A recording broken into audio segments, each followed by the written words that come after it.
Letter అంటే ఒక నోట్లో రాసినటువంటి లెటర్ కూడా వైరల్ అవుతుంది, ట్రెండ్ అవుతుంది. సార్ నాకంతా కన్ఫ్యూజన్ గా ఉంది సార్, కొంచెం క్లియర్ గా చెప్పండి మేస్టారు. కిరాక్ ఆర్పీని లేపేస్తాం అంటే నన్ను లేపేస్తాం అని చెప్పేసి ఒక నోటు కూడా రిలీజ్ అయింది. నా సర్వీస్ లో చాలా చేశాను భయో. ప్రభుత్వం వచ్చిన 6 నెలలకి కిరాక్ గాని చంపేస్తాం, ఒక భోగి మట్ట జుమ్.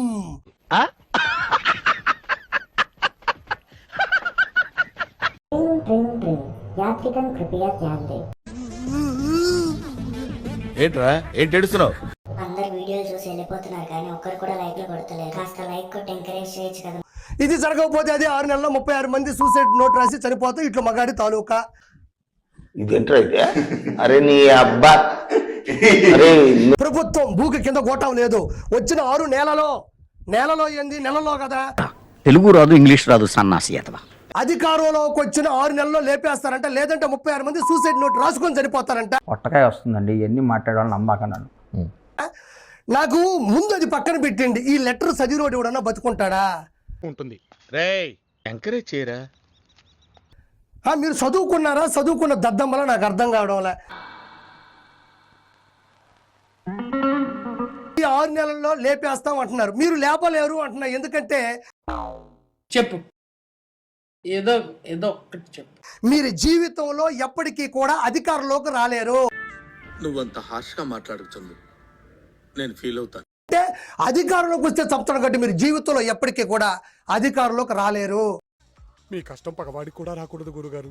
మరేరా, ఆర్పీని లేపేస్తాం, లేదా ఇంకొకరిని తోసేస్తాం, ఇంకొకరి మీద ఎక్కేస్తాం, రాష్ట్రాన్ని నీరు గార్చేస్తాం. అంటే బాబు ఈ ట్రైనింగ్ వదలట్లా కదా. తోట చంద్రయ్య గారిని లేపేస్తేనే కదా మళ్ళీ బయటికి పంపించేశారు. కదా మనం 2024లో చప్పట్లు కొట్టుకుంటూ ఇంట్లో చక్కలు కొట్టుకుంటూ ఉంటాం. మనం ఇంకా మారలా, మన పద్ధతి మారలా. వ్యక్తిత్వాలు మార్చుకుంటారా అంటే అబ్బే మేము మారం, ఇలాగే ఉంటామంటే ఎవరికి నష్టం? అంటే రాష్ట్రంలో రాజకీయం 2029లో రావాల్సింది ఆర్పీని లేపేయడానిక? అంటే అది ఆడపిల్లలకి సంరక్షణ ఇవ్వడానిక, ఆర్పీని లేపేయడానిక? నాకు డౌట్ వచ్చే ప్రశ్నలు అన్నీ అడగద్దని చెప్పానా? అంటే మీకు ఎప్పటికీ కూడా మీ బుద్ధి అనేది మారలేదు, మీరు జీవితంలో ఎప్పటికీ మారరు. ఇక్కడ చూడండి, ఇట్లు మగాడి తాలూకా అంటున్నాడు. లేదు సార్, నవ్వకండి sir please. Don't play games with James. నేను నిజంగా చెప్తున్నాను, మనసు నుంచే చెప్తున్నాను. నాకు తెలిసి మగాడు తాలూకా అంటే కొంపదీసి కన్న తల్లి మీద కేసు పెట్టాడు ఆ మగాడు తాలూకానా?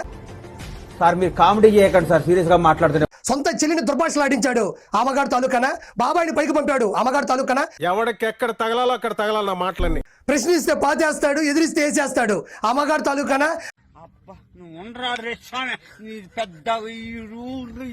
అసెంబ్లీలో పట్టుమని 11 నిమిషాలు నిలబడలేడు ఆ మగాడు తాలూకానా? సరిపోయింది, హీరో విలన్ కొట్టుకుని కమెడీని చంపేసినట్టు నా మీద పడతారేంటి? మనిషి పోయి బాధలో ఉంటే చిక్కటి చిరునవ్వుతో దర్శనమిస్తాడు ఆ మగాడు తాలూకానా? బాబు గొప్ప సీక్రెట్ చెప్పారా, నీకు దానవరా బాబు. ఎవడ మగాడు, ఎవడిది మగతనం, ఏది ఆ మగాడు తాలూకానా? కొంప తీసేంటో చెప్పు. అంటే మా మామ చాతకానోడనేగా, ఏవి చేయలేడనేగా, ఎందుకు పనికిరాడనేగా. నీకు దమ్ము ఉంటే ఆ మగాడు పేరు రాయి. నేను నిజమైన మగాడు తాలూకా. ఆ మగాడు ఎవరో చూడాలనుకుంటున్నారా? చూడండి, chief minister of Andhra Pradesh Shri Nara Chandrababu Naidu garu. విలువలు విశ్వసనీయతో కూడినటువంటి రాజకీయం చేయాలంటూ ఉంటాడే, నేను ఈ మగాడు తాలూకా. ఓకే అర్థమైంది.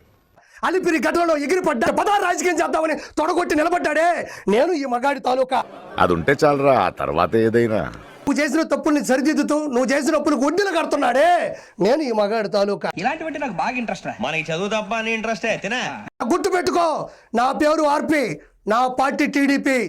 ఆవేశాన్ని ఆపగలం, అభిమానాన్ని ఆపలేము సార్. లేకుండా అడుగుతున్నాను, దయచేసి సబ్స్క్రైబ్ చెయ్యండి. నా ఆవేదన అర్థం చేసుకో.